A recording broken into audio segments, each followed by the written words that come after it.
Gold, trusted gold buyers. మీరు తాకట్టు పెట్టిన బంగారాన్ని విడిపించి ఈ రోజు ఉన్న మార్కెట్ ధరకు కొనబడను.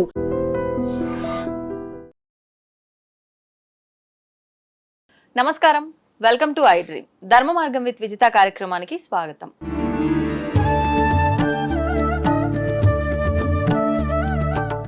సాధారణంగా మనందరం కూడా మంత్రాల గురించి, జపాల గురించి, ఉపాసనల గురించి మాట్లాడుకోవాల్సి వస్తే మంత్రాల్లో అతి ముఖ్యమైన మంత్రము గాయత్రి మంత్రం అని చెప్పి మాట్లాడుకుంటూ ఉంటాం. కానీ ఈ గాయత్రి మంత్రం ఆడవాళ్ళు చేయడానికి పనికిరాదు అని చెప్పి మామూలుగా అంటే ఉపాసన తీసుకున్న వాళ్ళు కానివ్వండి, లేదంటే బ్రాహ్మణులు కానివ్వండి, వేదాలు చదువుకున్న వాళ్ళు, ఇలాంటి వారు మాత్రమే ఈ గాయత్రి మంత్రం చేయడానికి అర్హులు అని చెప్పి వింటూ ఉంటాం. అసలు ఏంటి వాస్తవము, దీని గురించి ఋషులు ఏం చెప్పారో ఇప్పుడు మాట్లాడి తెలుసుకుందాం. ప్రస్తుతం మనతో పాటు ఉన్నారు సహ్యాద్రి ఆశ్రమ నిర్వాహకురాలు శ్రీమతి సుమంగళి గారు. ఇప్పుడు వారితో మాట్లాడి దీనికి సంబంధించిన విశేషాలన్నీ కూడా కూలంకషంగా తెలుసుకునే ప్రయత్నం చేద్దాం. నమస్కారం అండి. నమస్తే అండి. జై గురుదేవ్. ఎలా ఉన్నారండి? బాగున్నాను. మొదటిసారి మా ఛానల్ కి వచ్చారు, చాలా సంతోషం. అయితే గాయత్రి మంత్రం గురించి మాట్లాడబోతున్నానండి. చాలా వరకు గాయత్రి మంత్రం పైన చాలా రకాల విమర్శలు అయితే వింటూ ఉంటాం. ఒక్కొక్కరు ఒక్కో రకంగా చెప్తూ ఉంటారు. అసలు నిజంగా మన సనాతన ధర్మంలో మనం ఏం తీసుకున్నప్పటికీ పురాణాల నుంచి, శాస్త్రాల నుంచి అలా అని చెప్పి మనందరము చదువున్నామా అని అంటే లేదు. దాన్ని ఆధారంగా మన ఋషులు, మునులు, పెద్దవాళ్ళు చెప్పినవే మనం పాటిస్తాం. ప్రత్యేకించి గాయత్రి మంత్రం గురించి మన ఋషులు ఏం చెప్పారో వివరించండి. జై గురుదేవ్. శ్రీ శ్రీరామకృష్ణ సమర్థ సద్గురుదేవాయ నమః. గాయత్రి మంత్రం అంటే ఇప్పుడు అందరికీ తెలుసండి. గాయత్రి మంత్రం చాలా వరకు చేస్తున్నారు. కానీ మన ఋషులు ఈ గాయత్రి మంత్రాన్ని ఋషి యొక్క స్థాయికి తీసుకెళ్ళటానికి ఈ గాయత్రి మంత్రాన్ని మానవ జాతికి అందించారండి. ఇప్పుడు ఈ గాయత్రి మంత్రం ఇప్పుడు చదువుతాం. ఓం భూర్భువస్వః తత్సవితుర్వరేణ్యం భర్గో దేవస్య ధీమహి ధియో యో నః ప్రచోదయాత్. ఈ గాయత్రి మంత్రంతో ఎక్కడికి వెళ్ళొచ్చు అనేది ఋషులు చెప్పేది ఏంటంటే, ఋషి, మహర్షి, రాజర్షి, బ్రహ్మర్షి, దేవర్షి, ఈ స్థాయికి వెళ్ళగలిగేది ఈ గాయత్రి మంత్రం ఒక్కటే అంటున్నారు. మన వేదిక్ భాషలో కూడా అదే ఉంది. అంటే ఈ మంత్ర సాధన చేసిన వెళ్ళగలుగుతారు.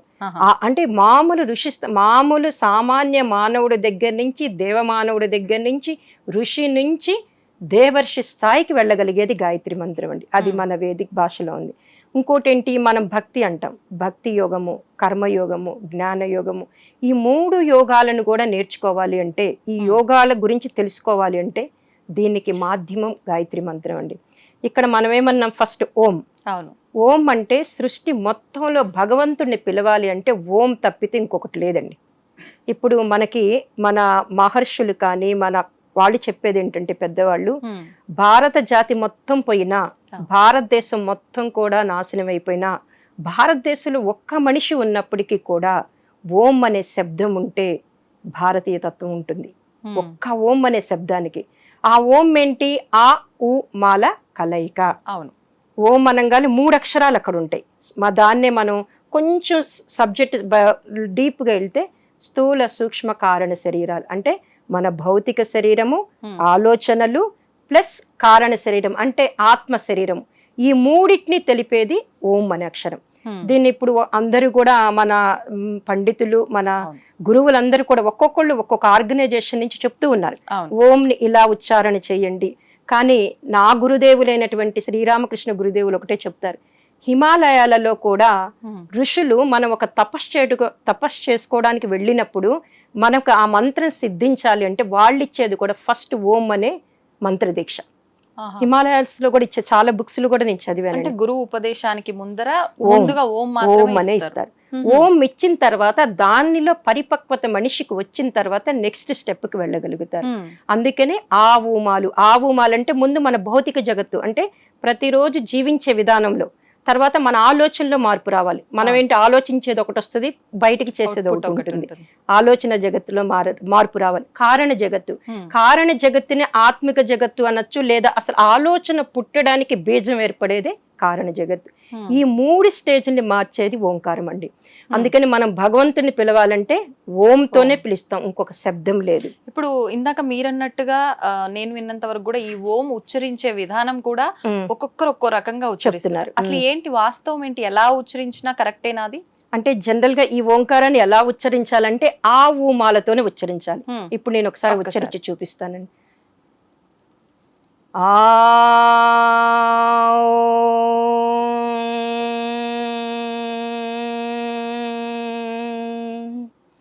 ఆ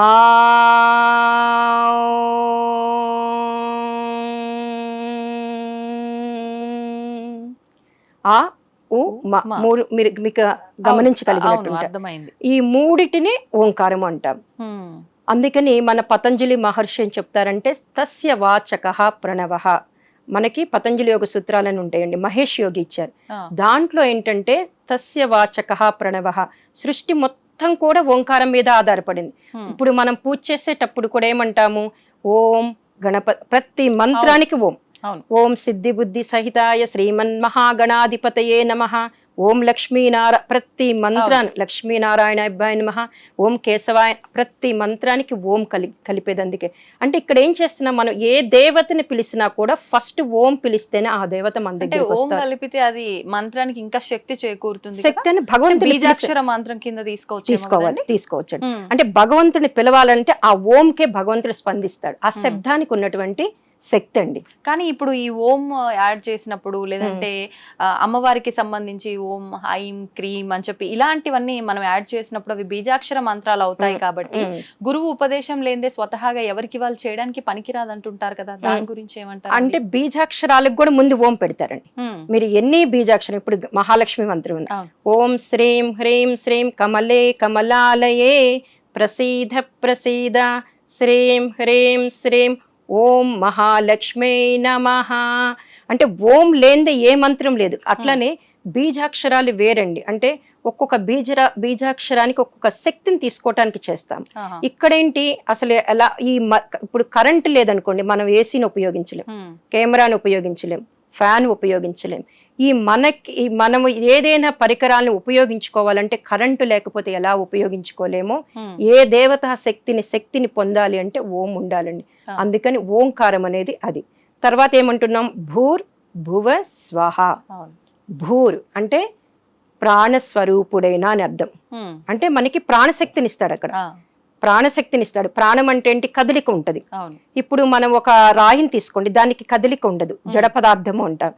దానికి కూడా ప్రాణశక్తినిచ్చి కొంచెం ప్రాణశక్తినిస్తే వృక్షం లాగా వస్తుంది, ఖనిజం నుంచి వృక్షం అవుతుంది. దానికి కూడా ఇంకొంచెం ప్రాణం పోసామనుకోండి జంతువు, దాని నుంచి ఇంకొంచెం ప్రాణం పెరిగింది అనుకోండి మానవుడి నుంచి ఎక్కడికి వెళ్తాడు, దేవమానవుడికి వెళ్తాడు. ఇదంతా కూడా ప్రాణశక్తి మీద ఆధారపడి ఉంది. అందుకనే ప్రాణస్వరూపుడైన మనకి ప్రాణశక్తిని ఇచ్చి మనిషి నుంచి దేవమానవుడుగా తీసుకెళ్లేది భూ అనే అక్షరం అండి. తర్వాత భువ, ఓం భూర్ భువ. అంటే దేవమానవుడు అన్నారు. నేను ఈ పదాన్ని కొత్తగా వింటున్నా. యాక్చువల్ గా మానవుడు వరకు ఓకే, తర్వాత మానవ జీవితం అనేది ఇంకా జన్మరాహిత్యం, మోక్షం పొందుతారని చెప్పి అంటారు. మరి ఈ పర్సన్ అంటే మీరు చెప్పిన ఈ పదం ఎవరికి వర్తిస్తుంది? దేవమానవుడు అంటే దైవీ గుణాలు ఉంటాయండి, మానవ శరీరంతో ఉంటాడు. ఇప్పుడు మన గురువులందరూ కూడా సత్యసాయి కానీ వీళ్ళంతా దేవమానవులే కానీ శరీరంతో, వాళ్ళకేంటంటే ఇచ్చేటటువంటి గుణం ఉంటుంది. స్వార్థం నుంచి పరమార్థం వైపు ఆలోచిస్తారు. అంటే సమాజం కోసం, అందరి కోసం ఆలోచిస్తారు. సర్వే జనా సుఖినో భవంతు. వాళ్ళకంటూ సకేంద్రియంగా ఆలోచించరు. ఆ పరమార్థం కోసము దైవీ గుణాలుండి దేవతా కార్యక్రమాలు చేసేవాళ్ళని దేవమానవుడు. కానీ మళ్ళాగే ఉంటారు, మనతో పాటే సమాజంలో తిరుగుతూ ఉంటారు. కానీ వాళ్ళ యొక్క ఆలోచన విధానం వేరుగా ఉంటుంది, వాళ్ళు చేసే పనులు వేరుగా ఉంటాయి. అందుకని వాళ్ళని దేవమానవులు అంటారు. ఇంకొకటి ఏంటంటే దేవమానవులకి వాళ్ళు ఎందుకు వచ్చాం భూమి మీదకి, వాళ్ళ కార్యం ఏంటి, తర్వాత ఎక్కడికి వెళ్తాం అనేది స్పష్టంగా తెలుసండి. కారణ జన్మ, ఒక్క మాటలో చెప్పాలంటే కారణ జన్ములు అనుకోవచ్చండి. వాళ్ళనే మనం దేవమానవులు, దైవీ లక్షణాలు ఉన్నాయి అంటాం, ఆ స్థాయికి వెళ్తాం. ఇక్కడ భూర్ అనే దానికి మనం ప్రాణస్వరూపుడైన, తర్వాత ఏమనుకుంటున్నాం, భువః అంటే దుఃఖనాశకుడైన, అంటే మన దుఃఖాలన్నిటినీ కూడా తీసేస్తాడు. ప్రాణశక్తినిస్తే మనకి ఇంకేంటి దుఃఖాలు ఉండవు, ఆరోగ్యంగా ఉంటాము, సుఖం ఉంటుంది, శాంతి ఉంటుంది. అన్నీ ఉన్నప్పుడు మనకి దుఃఖాలు ఉండవు. భూర్భువ స్వహ. స్వహ అంటే సుఖ స్వరూపుడైన, సుఖాలను ఇచ్చేటటువంటి వాడు. అంటే ఇవన్నీ ఎవరిస్తారండి, పరమాత్మే. ఈ ఓం ద్వారా ఇక్కడ మనం అడుగుతున్నాం ఈ మంత్రంలో, ఈ మంత్రంలో ఓం భూర్భువ స్వహ అంటే ప్రాణస్వరూపుడైన, దుఃఖనాశకుడైన, సుఖస్వరూపుడైన. ఈ ఓం భూర్భువ స్వహ అనేది వ్యాహృతి అంటారు. అంటే అండి వ్యాహృతి అంటే గాయత్రి మంత్రంలో 24 అక్షరాలు ఇక్కడి నుంచి స్టార్ట్ అవుతాయి. ఛందస్సు వ్యాహృతి అనేది తెలుగుకి సంబంధించిన వేది. ఛందస్సు వ్యాహృతి తెలుసు కదా, అలానే ఇది వ్యాహృతి అంటారు. ఇక్కడ తత్సవితుర్వరేణ్యం భర్గో దేవస్య ధీమహి ధియో యో నః ప్రచోదయాత్. ఎప్పుడైతే ఈ తత్స వితుర్వరేణ్యం నుంచి ప్రచోదయాత్ వరకు 23.5 అక్షరం ఉంటుంది జనరల్ గా. ఇది బాడీలో మన జీన్స్ ఎన్ని ఉంటాయి? 23.5. ఈ రెండు కూడా లింక్ అయి ఉంటాయండి. అది చాలా మందికి తెలియదు. సైంటిఫిక్ గా కూడా పిల్లలు లేనటువంటి వాళ్ళకి పిల్లలు పుట్టట్లేదు అంటే వాళ్ళని ప్రతిరోజు కూడా ఒక 10 అంటే 1000 సహస్ర గాయత్రి చేయిస్తే వాళ్ళల్లో ఆ గర్భసంచిలో కానీ వాటిలో ఆ హార్మోన్స్ ఏర్పడి ఆ జీన్స్ కూడా మళ్ళీ అవి యాక్టివేట్ అయ్యి వాళ్ళకి పిల్లలు అంటే జీన్స్ వల్లనే పిల్లలు పుట్టకపోవచ్చు. ఈ గాయత్రి మంత్రం జీన్స్ ని కూడా మార్చేస్తుంది. అందువల్ల ఆ 24 అక్షరాలని ఇప్పుడు మనం అందరం అనుకుంటున్నాము. ఆ 24 అక్షరాల వల్ల జీన్స్ యాక్టివేట్ అవుతాయి. అట్లనే ఈ స్వహ భూర్భువ స్వహ అని అనుకున్నాం. తత్స్ అంటే ఆ అంటే ఆ తత్స్ అనేది ఆ అంటాం. భగవంతుడు అనొచ్చు, ఆ పరమాత్మ అనొచ్చు. తత్స్ వితురువ వితురువ అంటే తత్ సవిత్ సవిత్ అంటే ఆ సూర్యుణ్ణి, ఆ ప్రకాశవంతమైన సూర్యుణ్ణి, వరేణ్యం శ్రేష్ఠుడైనటువంటి భర్గో దేవస్య ధీమహి అంటున్నాం ఇక్కడ. భర్గో అంటే ఏంటి? మమ్మల్ని మాలో ఉన్నటువంటి అంధకారాన్ని పోగొట్టేటటువంటి అంటే మన పాపాలను నశింపచేయి. దేవస్య ఇచ్చేటటువంటి గుణం కలిగిన వాడు. దేవస్య మీనింగ్ ఏంటంటే ఇచ్చేటటువంటి గుణం కలిగిన వాడు. ధీమహి నేను నా ఆత్మలో ధరించుదును కాక. ఇంతవరకు ధియోయోన ప్రచోదయాత్. ధియోయోన అంటే మా యొక్క బుద్ధులు, ఇక్కడ నానమండి. మా ధియోయోన అన్నప్పుడు మా యొక్క బుద్ధులను సన్మార్గం వైపు ప్రేరేపించుకాక. ప్రచోదయాత్ సన్మార్గం వైపు ప్రేరేపించుకాక. ఇక్కడ ఒక్క లైన్ లో మనం చెప్పుకోవాలనుకోండి, ఓం బుద్భువ స్వహ తత్సవితుర్వరేణ్యం, ఆ శ్రేష్టమైన సవిత తేజస్సుని, భర్గో దేవస్య ధీమహి అంటే నాలో ఉన్నటువంటి అంధకారాన్ని పోగొట్టి, ధియోయోన ప్రచోదయాత్ మా యొక్క బుద్ధులను సన్మార్గం వైపు ప్రేరేపించుకాక. సన్మార్గం వైపు వెళ్ళిపోయాడు అనుకోండి, వాడికి ఇంకా సుఖంగానే ఉంటాడు. చాలా వరకు కోరికలు తగ్గిపోతాయి ముందు. సన్మార్గం వైపు ఉన్నప్పుడు ఏంటంటే ఏది కావాలి, ఏది వద్దు, ఏది ఇంపార్టెంట్, ఏది అన్ఇంపార్టెంట్ అని ఆలోచించుకోగలిగే శక్తి పెరుగుతుంది. అంటే అసలు ఫస్ట్ ఇది అవసరము అనే ఒక ఆలోచన కూడా రాదు వాస్తవంగా చెప్పాలంటే. రాదండి. అందుకని గురుదేవులు ఒకటే అంటారు, మీరు 8వ ఏట ఉపనయన సంస్కారం చేసి ఒక బాలుడికి గాయత్రి మంత్ర దీక్ష ఇచ్చేవాళ్ళు పూర్వకాలంలో. ఇప్పటికి కూడా ఉందండి, గాయత్రి పరివార పద్ధతిలో ఉంది. ఉపనయన సంస్కారం చేసి వాడికి యజ్ఞోపవిత ధారణ చేసి గాయత్రి మంత్రం ఇచ్చి ప్రతిరోజు 108 సార్లు చేయించండి. చేయించటం వల్ల వాడు 16వ సంవత్సరం వచ్చేసరికి ఏది మంచిది ఏది చెడు, ఇప్పుడు సమాజంలో అంతా కూడా విపత్కర పరిస్థితులు, అన్ని సదాలోచనలు అస్సలు లేవు. వాడు సమాజం చెప్పినట్టే వింటాడు, తల్లిదండ్రులు చెప్పినట్టే వినడు. ఎప్పుడైతే వీడికి 8వ ఏట గాయత్రి మంత్రం ఇచ్చి రోజు కనీసం 24 సార్లైనా చదివిస్తే వాడు డెఫినెట్ గా 16వ సంవత్సరం వచ్చేసరికి ఇది మంచి ఇది చెడు, నేను ఏ లక్ష్యం కోసం వచ్చాను, ఏం చదువుకోవాలి అనే సద్బుద్ధి అతనిలోకి వస్తుందండి. అంటే ఇప్పుడు మీరు అన్నట్టుగా ఆ సద్బుద్ధి రావాలి, సన్మార్గంలోకి వెళ్ళాలి అని అంటే ఇప్పుడు చెప్పింది ఎంతవరకు చెప్పారు అంతవరకు విన్నాము అనే ధోరణిలో ఉన్న వాళ్ళే ఉన్నారనుకోండి, ఎలా వెళ్తారంటారు సన్మార్గంలోకి? ఆ సద్బుద్ధి ఎలా వస్తుందంటారు? అంటే మంత్ర జపం చేయటం వల్ల ఆటోమేటిక్ గా వస్తుందండి. అంటే ఆ వైబ్రేషన్స్ మారిపోతాయి, శబ్దం మార్చేస్తుంది. అంటే ఇప్పుడు మనం ఆ మంత్రంలో కూడా అడుగుతున్నాడు కదా, ఆ శ్రేష్టమైన అంటే ప్రాణస్వరూపుడైన, దుఃఖ నాశకుడైన, సుఖ స్వరూపుడైన ఆ పరమాత్మని నేను అంతరాత్మలో ధరించదును కాక, ఆయన మాలో అంధకారాన్ని పోగొట్టి మా బుద్ధులను సన్మార్గం వైపు ప్రేరేపించుగాక అని అడుగుతున్నాడు. 108 సార్లు అడిగినప్పుడు అది పనిచేస్తుంది కదండి. ఇప్పుడు ఆ మంత్ర జపంలో ఒక్కొక్క గాయత్రి మంత్ర జపం మాల పట్టుకొని చేస్తున్నప్పుడు వాడు ఆ మంత్రం చదువుతున్నప్పుడు కూడా ఎందుకు ఫలితాలు రావట్లేదు అని చాలా మంది 30 మాలలు 20 మాలలు చేస్తారండి. మంత్ర జపం మీద మాల చేతిలో ఉంటుంది, మనసు ఎక్కడికో వెళ్తుంది. గురువుగారు ఒకటే చెప్తారు, మాల పట్టుకొని నువ్వు జపం చేసేటప్పుడు ప్రతి అక్షరము కూడా చెవులతో విను. చెవులతో వినటం వల్ల ఆ మంత్రాక్షత ఇప్పుడు మనం ఏదైతే చెప్పుకున్నామో ఆ అర్థము దిగుతుందండి. ఆ అర్థము దిగినప్పుడు ఆ మంత్రంలో ఆ ఒక్కొక్క అక్షరము వెనకాతులు ఉన్నటువంటి అర్థం పట్టుకున్నప్పుడు వీడి జ్ఞానం వైపు వెళ్ళగలుగుతారు. అలాంటి రిజల్ట్ ఇస్తుందండి. అట్లనే సన్మార్గం అనుకుంటున్నాం మనం.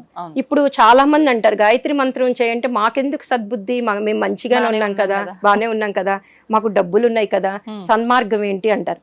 కానీ సన్మార్గం అనేది గురుదేవులు ఏం చెప్తారంటే, పరమ పూజ్య గురుదేవులు శ్రీరామ్ శర్మాచార్య గారు అనే ఆయన ఒక ఆయన ఉన్నారు.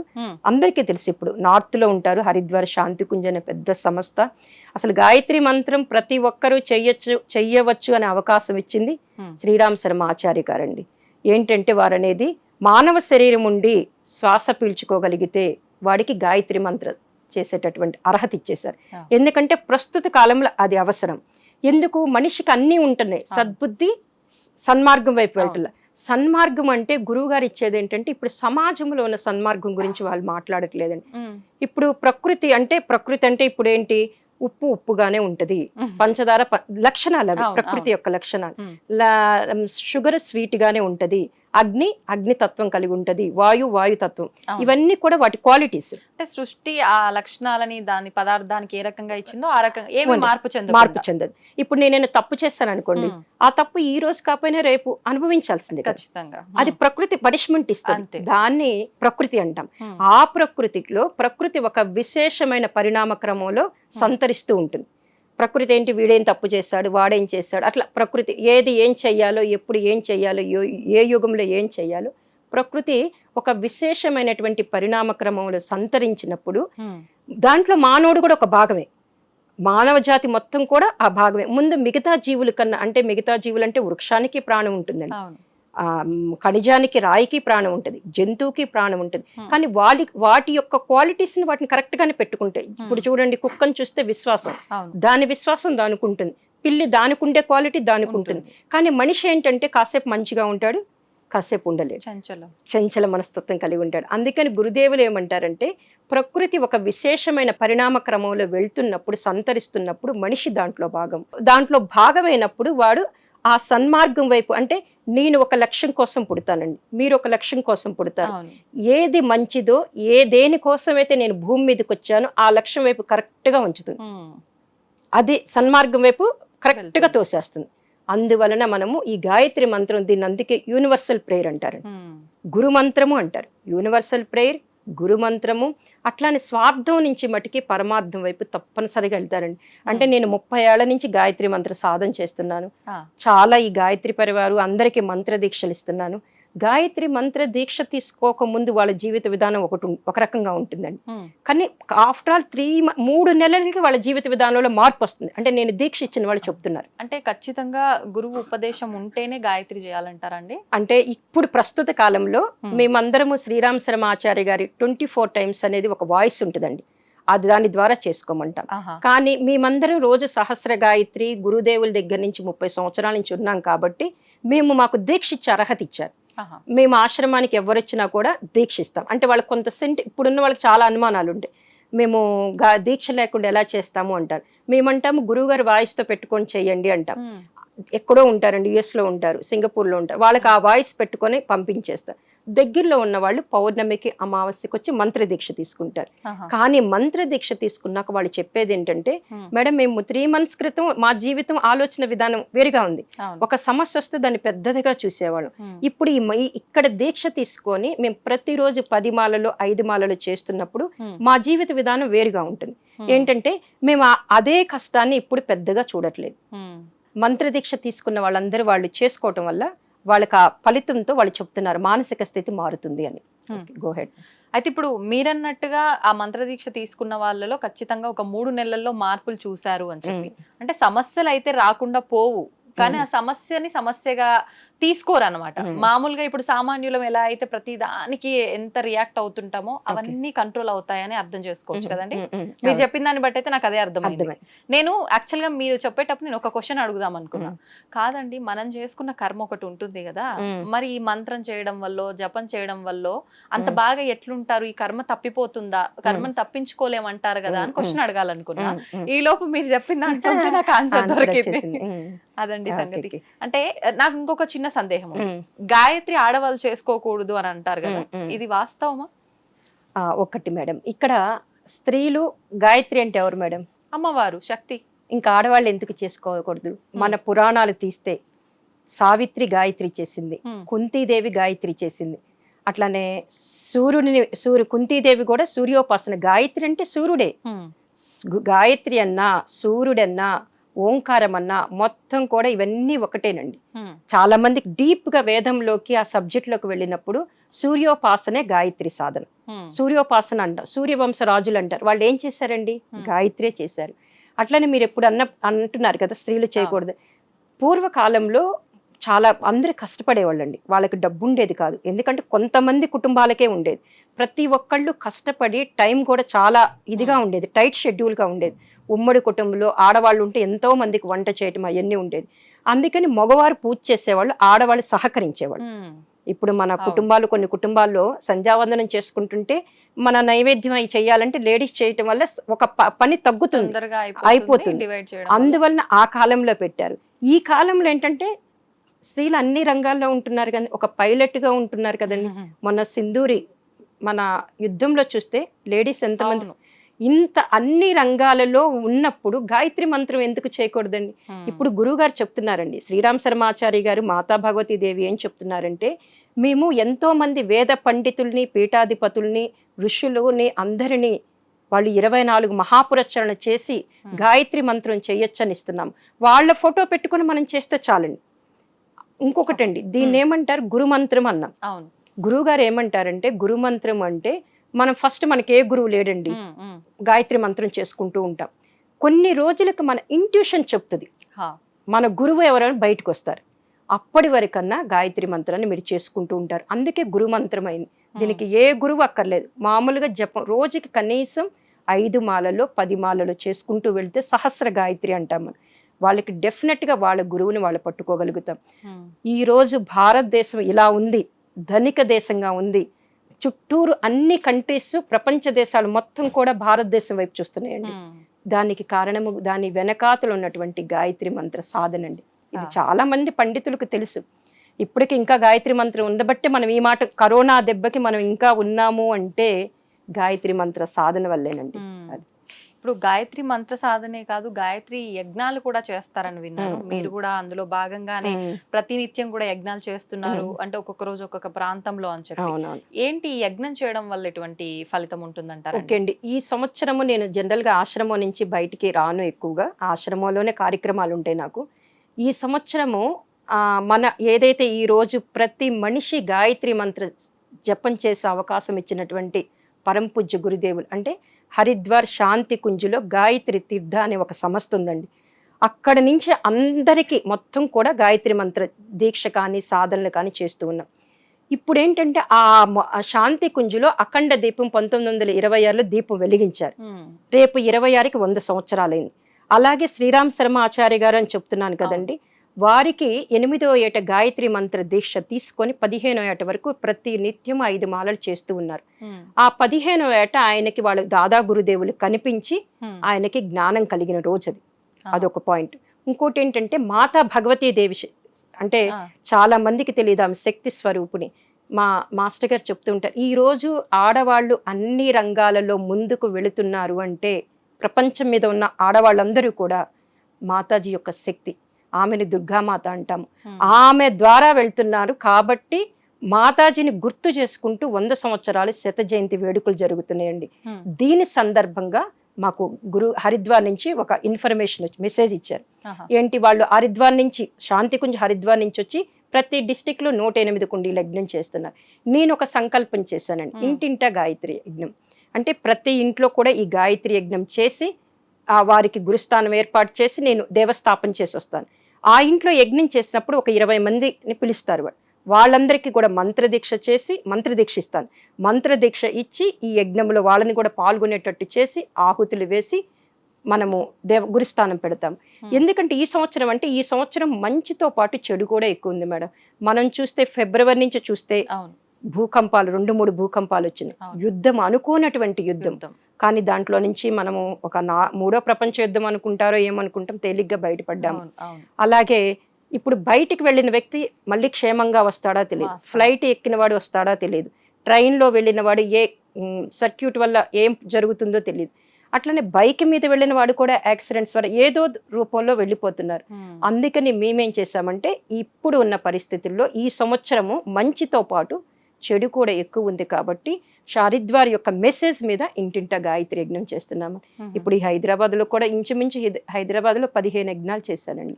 అట్లానే బెంగళూరు అంటే తెలంగాణ, ఆంధ్ర అనుకున్నాను, కానీ కర్ణాటక, తమిళనాడులో కూడా ఉన్నాయండి.